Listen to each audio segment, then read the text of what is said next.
सवर्ण आरक्षण पर तत्काल रोक से सुप्रीम कोर्ट का इनकार।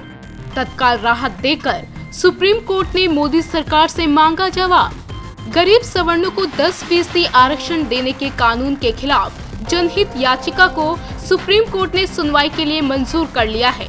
सुप्रीम कोर्ट इस कानून की न्यायिक समीक्षा करेगा।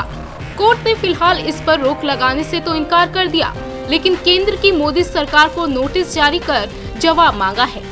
चीफ जस्टिस रंजन गोगोई ने कहा कि हम इस मामले को देखेंगे। अब 4 हफ्ते बाद इस मामले की सुनवाई होगी। इससे पहले सुप्रीम कोर्ट में संविधान संशोधन के जरिए आर्थिक आधार पर 10% आरक्षण पे रोक लगाने के लिए जनहित याचिका दायर की गई थी। याचिका में तत्काल इस पर रोक लगाने की भी मांग की गई थी, लेकिन कोर्ट ने ऐसा करने से इनकार कर दिया।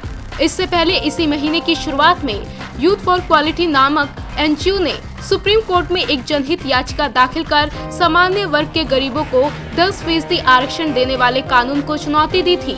इसके अलावा तहसीन पूनावाला की ओर से अर्जी दाखिल की गई थी, जिसमें ये कहा गया था कि ये संविधान की मौलिक भावना के साथ छेड़छाड़ है।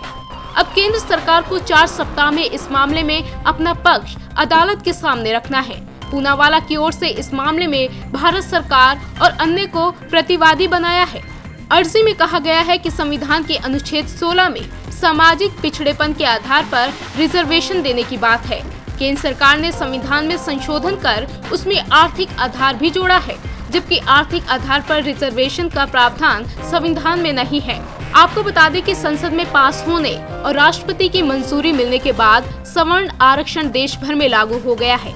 इस कानून को कई प्रदेशों ने भी अपने यहाँ लागू कर दिया है। ऐसे में देखना दिलचस्प होगा कि सुप्रीम कोर्ट की न्यायिक समीक्षा में ये कानून ठहर पाता है या नहीं। इंडिया न्यूज़ वायरल की रिपोर्ट।